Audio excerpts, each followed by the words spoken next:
Hey, it's Mandy, and I'm here with Michael Bell, and I'm really excited to interview you. And you've done some of my favorite characters. Such as? I like Prowl, and then you've done Duke and Bombshell. I love the Insecticons.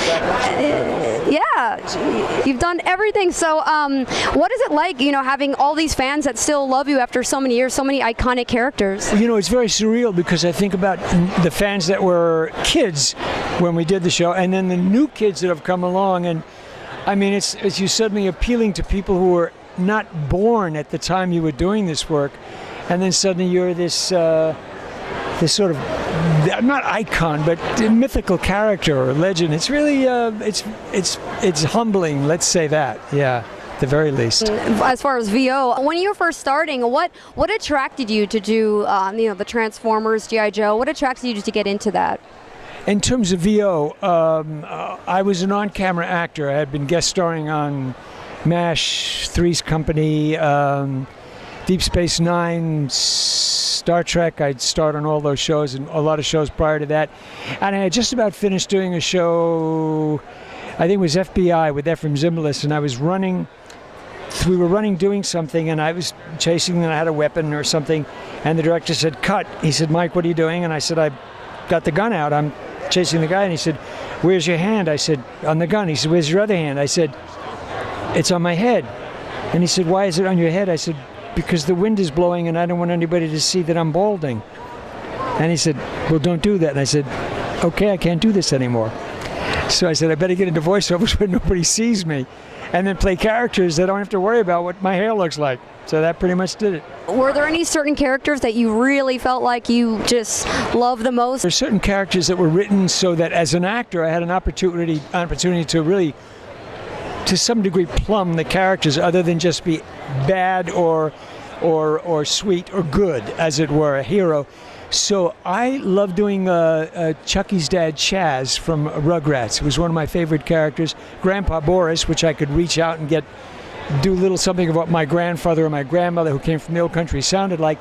And a character called Opus in A Wish for Wings That Work, which was a special that Steven Spielberg created. And it's about a penguin who wants to fly. And I shared the bill with Robin Williams and Dustin Hoffman, which was kind of nice, and I played the lead character of Opus. That was really delicious. That was a delicious character to play, yeah.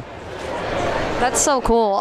With the longevity of all these cartoons and all of your work that people keep coming back for, like for G.I. Joe, Transformers, like what is it about them that keeps them still relevant? I sometimes don't know. I think it's a touch with their past. I think I'd feel the same way if many of the actors and actresses that I adored as a youngster, but Cary Grant, Ava Gardner, Susan Hayward, whomever, etc., if they were alive and they had a convention and I could walk over to them and say, I grew up with you, as many people say to me, I grew up with you. I sat in these wonderful movie palaces with these bigger-than-life people, and there's that kind of feeling, and I think that's probably what we get from a lot of people today that come over and say, I grew up with you. I watched you as a kid, or at least I heard you as a kid. I don't get many people that come up and say, I watched you on Three's Company, and I'm a big fan, or MASH or something. But for the most part, it's the people that have listened to me as a voiceover character, and I would have been the same way. And I got a chance to work with some of those people well later in their years, and I was pretty much in awe. I'm working with actors that I sat in theaters and watched, and I'm in awe. It was hard not to just sit there and go and to do the lines and to play opposite them when I know damn well these were people that were around and were major celebrities, stars when I was just this kid. So I get it. I understand the feeling. I understand the emotion. Yeah. That's so cool. And yeah, I've been a huge fan, and I actually have the DVDs of Three's Company. So what was it like working with like I love John Ritter and and that cast, Suzanne Summer, everyone's so great. Like what was it like working with John Ritter? John was super. I really thought that John was a consummate professional.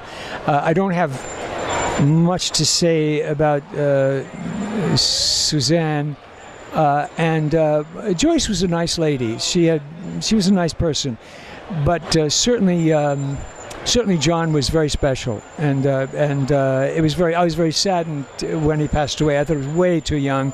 Very talented guy, very, very smart actor. Yeah. And my wife did the show, which I did not know before we were married.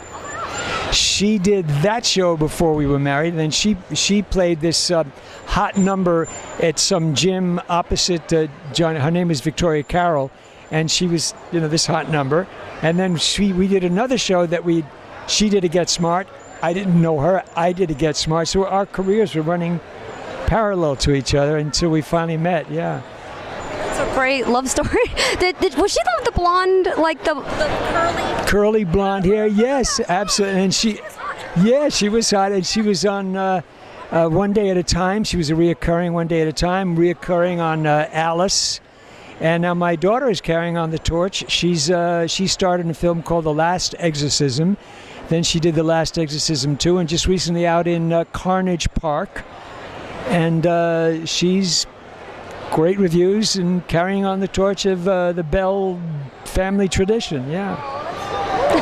This is great. Come on down and see us. And next weekend I'm going to be in Palm Beach, Florida, and then I go to Australia, then I go to Chicago for TF Con, and then I'll be in Kamikaze Con, and then off to Rhode Island, and then home and a huge margarita. Yeah, I don't blame you. That sounds good. Yeah, it's good. I'm looking forward to that tonight. Yeah. All right, thank you so much. My pleasure. It was nice to meet you. Thank you.